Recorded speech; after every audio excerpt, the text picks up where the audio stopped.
ನಾನು ಹಂಗಂತೆ ನಾನು ಓಡೋಗಿದ್ದಂತೆ ಓಡ್ಬಿಟ್ಟು ಮತ್ತು ಇನ್ನೇನು ನನ್ನ ಬಗ್ಗೆ ವೈಯಕ್ತಿಕವಾಗಿ ಏನೋ ಬಿಚ್ಚಿರ್ತಾರಂತೆ. ಏನಿದೆ ವೈಯಕ್ತಿಕವಾಗಿ? ನಾನು 3 ಮದುವೆ ಆಗಿದ್ದೀನಾ? 3 ಮದುವೆ ಆಗಿದ್ದರೆ ನನ್ನ ರಿಯಾಲಿಟಿ. ನಾನು ರೈತರ ಮಗ, ಹಳ್ಳಿಯವನು. ನಾನು 3 ಮದುವೆ ಆಗಿಲ್ಲ. ನನ್ನ ಹತ್ರ ಸಾವಿರಾರು ಕೋಟಿ ಆಸ್ತಿ ಇಲ್ಲ, ಏನು ಇಲ್ಲದೆ ಹಳ್ಳಿಲಿ ಬಂದ್ಬಿಟ್ಟು ಇವತ್ತು ನನ್ನ ಹತ್ರ ಏನು ಕೋಟ್ಯಾಂತರ ರೂಪಾಯಿ ಕಾರ್ಗಳಿಲ್ಲ, ಅಥವಾ ಅವ್ರ ಥರ ಏನು ಹೆಲಿಕಾಪ್ಟರ್ ಯಾರ್ದೋ ಫ್ಯಾಕ್ಟ್ರಿ ಹತ್ರ ಇಸ್ಕೊಂಡಿಲ್ಲ. ಅಲ್ಲಿ ಯಾವುದೋ ಎಲ್ಲ ಆರೋಪ ಬಂತಲ್ಲ, ಭೂಕಬಳಿಕೆ ಮಾಡ್ಕೊಂಡು, ಅಂಥ ಆರೋಪ ನನ್ನ ಮೇಲೆ ಇಲ್ಲ.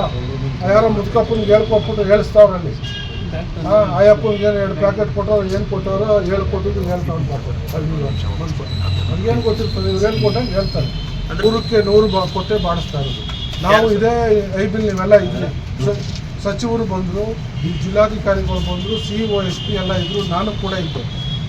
ಅವ್ರು ಕೇಳ್ಕೊಂಡಾಗ ನಾವು ಹೇಳಿದ ವಿಚಾರನ ಏನಾಯಿತು ಅಂತ ಸರ್ಕಾರಿ ಮಟ್ಟದಲ್ಲಿ ಅಧಿಕಾರಿಗಳ ಜೊತೆ ಆಗು ಹೋಗೋ ಬಗ್ಗೆ ನಾವು ಚರ್ಚೆ ಮಾಡ್ತೀವಿ.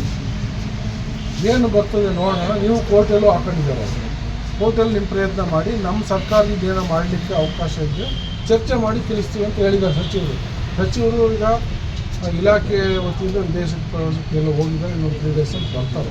ಬಂದ ನಂತರ ಅವ್ರ ಮುಖಾಂತರನೇ ಅದೇನಿದೆ ಡೈರೆಕ್ಟ್ರು ಬರ್ತಾರೆ, ಯಾರು DMA ಡೈರೆಕ್ಟ್ರು ಬರ್ತಾರೆ, ಏನಾಗಿದೆ, ಏನು ಮಾಡೋಕ್ಕಾಗುತ್ತೆ, ಏನು ಮಾಡೋಕ್ಕಾಗಲ್ಲ, ಏನು ವಿಚಾರವನ್ನು ಹೇಳ್ತಾರೆ.